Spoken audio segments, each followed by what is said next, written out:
देखिए हम आपको दिखाते हैं बिहार में कौन आगे निकलेगा, आरजेडी या बीजेपी।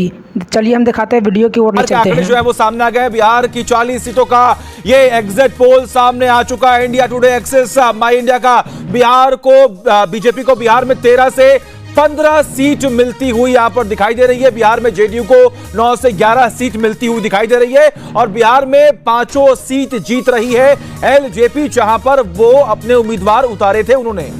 ये बड़ी खबर है। आरजेडी को बिहार में 6 से 7 सीटों पर संतोष करना पड़ेगा, लेकिन कांग्रेस को इससे भी बड़ा झटका 1 से 2 सीटों पर। यह बड़ी खबर है।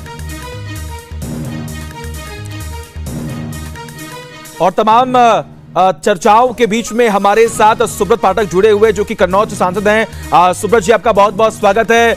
आपके सामने अखिलेश यादव चुनावी मैदान में हैं। इस बार जो एग्जिट पोल सामने आ रहे हैं उससे क्या उम्मीदें हैं, रिजल्ट से क्या उम्मीदें हैं आपको?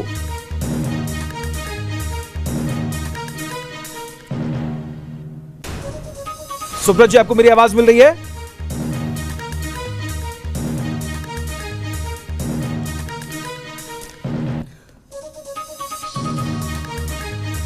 तो आपको बता दें कि दोबारा सब उनसे बातचीत करेंगे, लेकिन बड़ी खबर है बिहार को लेकर। बिहार में वाकई में भारतीय जनता पार्टी पे या कहा जाए कि एनडीए गठबंधन को ये बहुत बड़ी सफलता है। एलजेपी की 5 सीटें रिपीट होती दिखाई दे रही हैं। इसके अलावा बीजेपी की अगर बात करें, बीजेपी और नीतीश कुमार का साथ आना, ये एनडीए गठबंधन के लिए बिहार में एक बार फिर से वही स्थिति होती दिखाई दे रही है जो इसके पहले थी। हालांकि 5 या 7 सीटों का कहा जा रहा है कि आरजेडी को फायदा यहां पर हो सकता है। बिल्कुल पिछली बार सिमट गई थी। तो ये जरूर है कि नीतीश कुमार को साथ में लाने का भारतीय जनता पार्टी को या फिर एनडीए गठबंधन को यहां पर बेनिफिट इस वक्त दिखाई दे रहा है। बड़ी खबर है, बिहार में 5 सीटों पर एलजेपी का कब्जा होगा, लेकिन आरजेडी को 6 से 7 सीटें मिलेंगी। जो बड़े बड़े दावे किए जा रहे थे उससे बिल्कुल इतर है।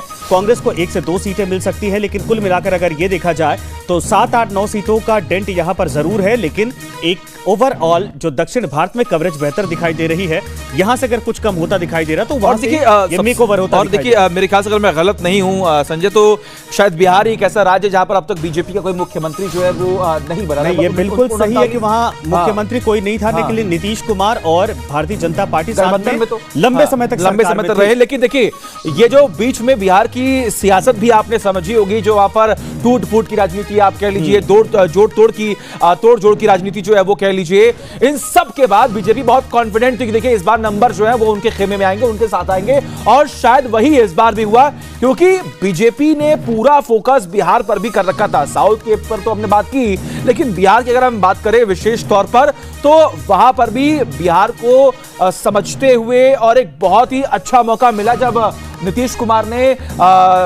जो आरजेडी है उनका साथ छोड़ा, तो ये बताया गया, ये नैरेटिव सेट किया गया कि आरजेडी जो है वो बिहार की जनता के लिए नहीं, वो सिर्फ सत्ता के लिए, अपना लाभ उठाने के लिए, लाभ पाने के लिए।